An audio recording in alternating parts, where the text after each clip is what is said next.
Thank you, Dr. Kirkwood, for inviting me to speak today in this meeting and to speak about our work on the impact of cancer on children and families. So some of the cancer statistics that I want to highlight. We know now in 2016, there were 15.5 million people who are cancer survivors in the United States. And approximately 38% will be diagnosed with cancer at some point during their lifetime. The number of people who are newly diagnosed per year is about 439 per 100,000. And the part that is also people sometimes forget about it is the family members and the children that are affected with a cancer diagnosis. About 3 million children live with a parent diagnosed with cancer at any point in time. Melanoma is one of the most common types of cancers that are affecting young adults who are often having dependent children and children in the adolescence and young adulthood years. As you know, experiencing cancer is stressful, not just for the patient, but for the whole family, children and the caregivers included.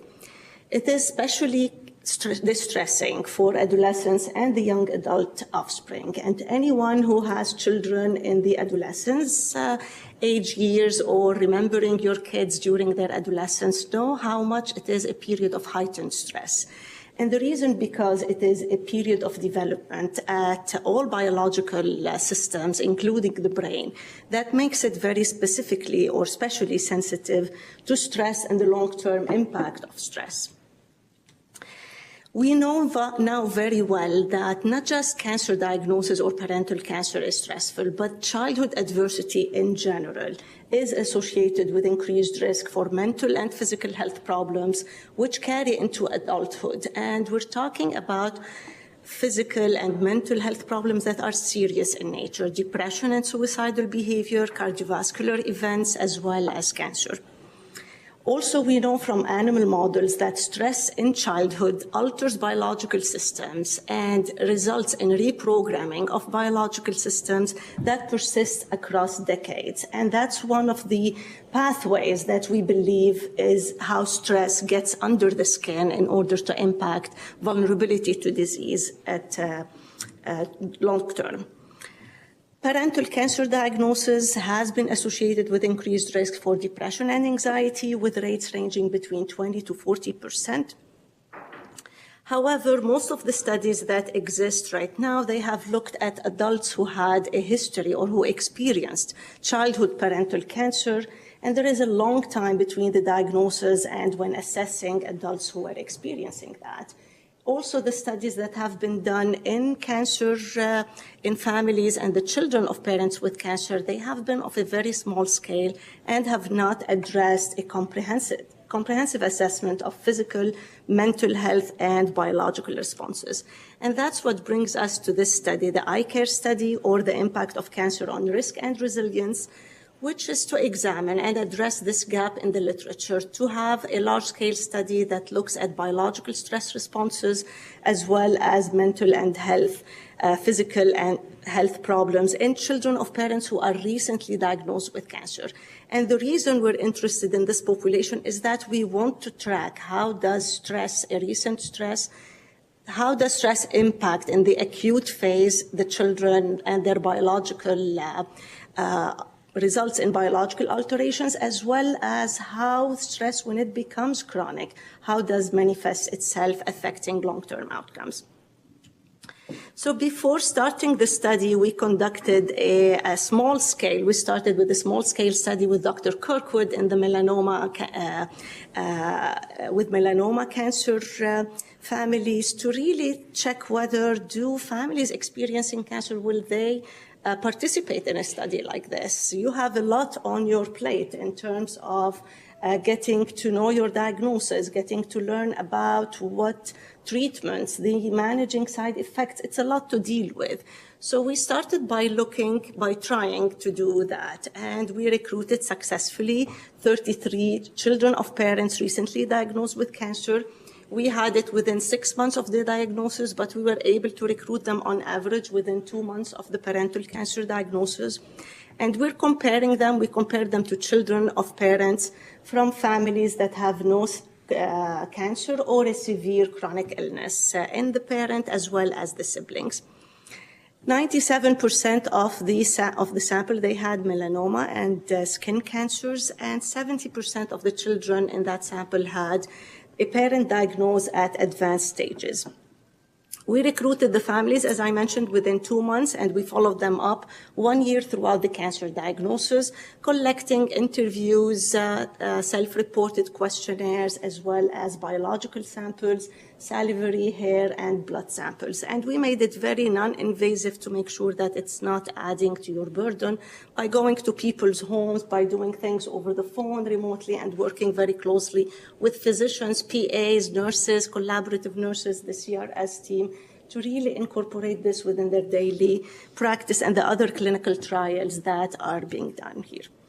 So looking at some of the results today from the sample is, I'm going to present these figures. And on the y-axis, this is the score on the perceived stress, which is how kids, their subjective feelings of stress. And the purple color is for the cancer, children of parents with cancer. We're comparing them to the children of parents from families who are not suffering from cancer. This time point is when we first recruited them within 2 months of the cancer diagnosis, and we're comparing them at 6 and 9 months later.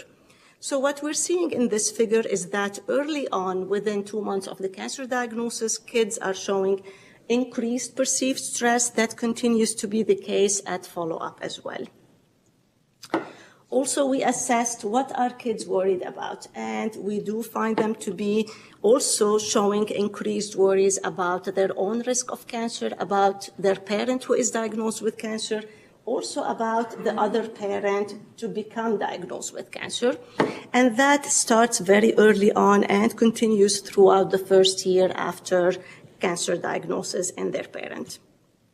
We also assess depression, and depression very early on also is increased depression symptoms, and that continues to be increased throughout the first year of cancer diagnosis. And the same is true for anxiety symptoms. Anxiety is also increased very early on and continues to be so at follow-up. We also, as I mentioned, measured physical health outcomes because stress does affect mental and physical health outcomes. So we looked at blood pressure, and we're seeing an increase in diastolic blood pressure within the first 2 months of cancer diagnosis, parental cancer diagnosis. However, the good news is that this is stabilizing. And blood pressure, sometimes physiologically, it does stress affect blood pressure directly. So this is not lasting. And also, we're not seeing any differences in systolic blood pressure in the cancer and the control children. We looked at obesity, and what we're finding is that within the first 2 months of the cancer diagnosis, there's no difference between the cancer and the control group on the body mass index. However, we're seeing a trend towards increased obesity in the children of parents with cancer. And we do know obesity in children in the United States is one of the epidemics that is on the rise. And what we're showing that when we compare children of parents with cancer, we're seeing more of it as compared to the natural community sample of kids and adolescents in the same age range. Sleep also very early on is disturbed following parental cancer diagnosis and continues to be disturbed throughout the first year after parental cancer diagnosis. We also looked at biological stress responses. We focused in our studies on the hypothalamic pituitary adrenal axis, which is one of the pathways that regulates our stress responses. And we're also looking at the inflammatory pathways. And studies have shown that stress responses or alterations in stress responses and inflammatory pathways in children exposed to adversity are one of the pathways that really lead to long-term outcomes. So we looked at cortisol, and cortisol is a hormone that is naturally produced in response to stress. It is adaptive. We need to adapt to stress by producing cortisol. So the way the HPA axis system works is that when you are exposed to a physical threat, such as a virus, or a psychological threat, such as parental cancer diagnosis, there is a series of biological signals that are sent to the brain, and in turn, there is a cascade of biological processes resulting in the production of cortisol. Cortisol can be measured in saliva, blood, and in hair. And the unique thing about hair samples is that it does capture a historical recording of our stress responses. So we used it in this study to really capture how much cortisol is disrupted over a long period of time, as opposed to the other measures of saliva and blood that tells us at this time point how is cortisol disrupted. So what we found is that early on there is increase in cortisol, hair cortisol concentrations within 2 months of parental cancer diagnosis when compared to the children of parents who do not suffer from cancer. Now, over time, we're seeing a decrease in the children of parents with cancer, and that's also adaptive.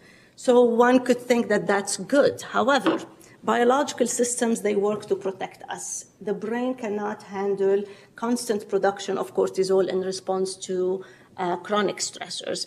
And the reason is that it can result in brain atrophy. So there is a natural downregulation of the HPA axis system and the stress responses to reduce the production of cortisol. However, that comes at an expense, and we'll see how does that relate to other symptoms and signs and symptoms. We also measured inflammation, and cortisol has anti-inflammatory properties. So it does regulate the expression of cytokines. And what we measured in this study, and we're currently measuring, the whole genome of gene expression. And what we mean by gene expression, this is the part of the genome that translates into proteins that helps us in our biological functions.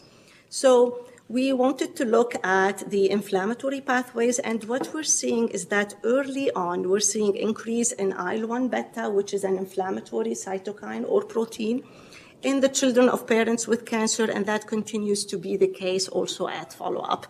And this is only an example of the genes that are showing upregulation. There are several of these genes and many of these genes, and now we're looking at how these pathways together get downregulated or upregulated, and with following kids over a longer period of time to understand for how long does it that sets in.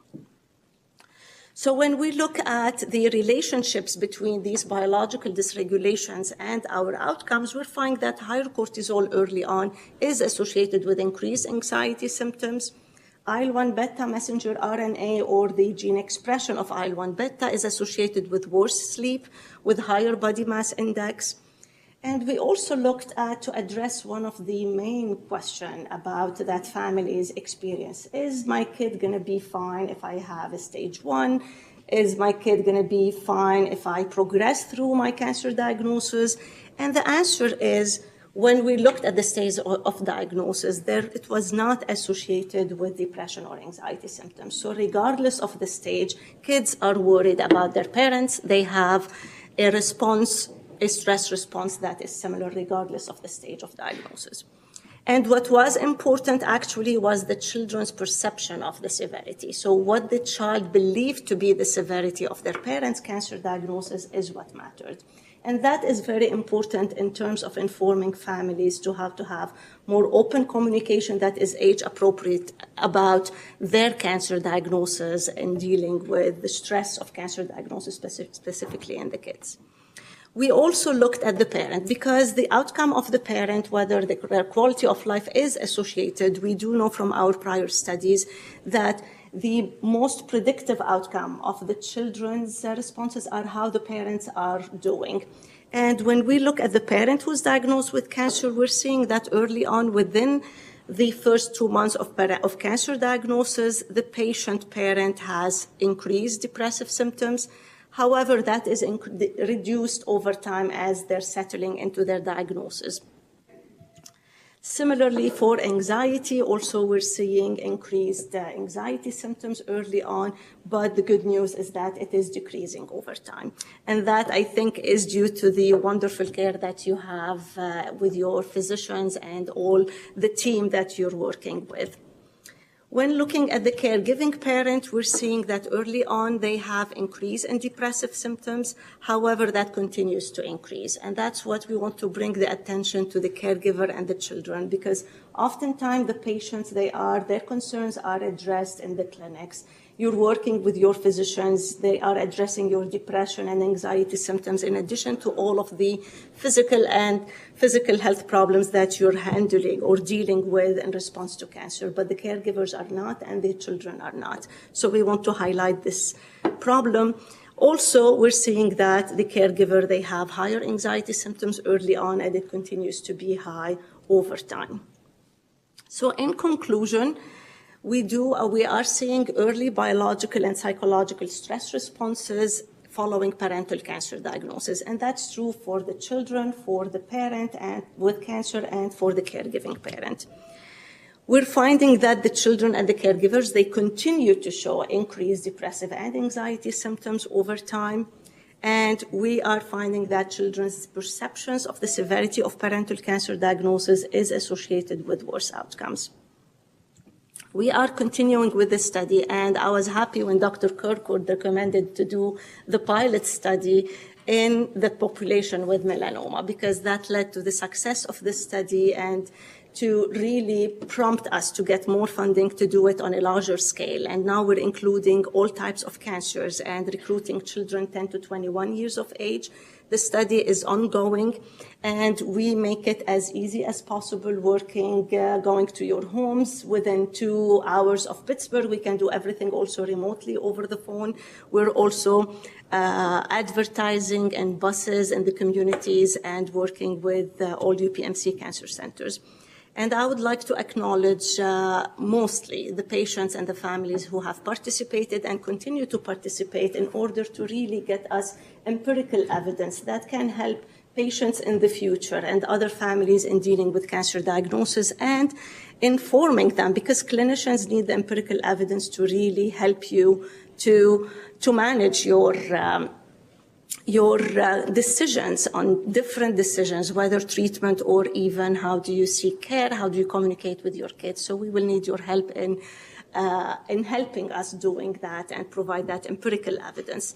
I want also to thank my collaborators at the University of Pittsburgh, at the Hillman Cancer Center, especially Dr. Kirkwood, and the referring physician, Dr. Najjar, Dr. Davar, and all the clinical research services, especially Amy Rose, Donna Haney, Deidre Cleary, and all the, if I am to put everyone here, it will be a big list, all the UPMC cancer centers and their staff who are making this happen, and our funding institutions, which are the National Institute of Mental Health and the Brain and Behavior Research Foundation. Thank you.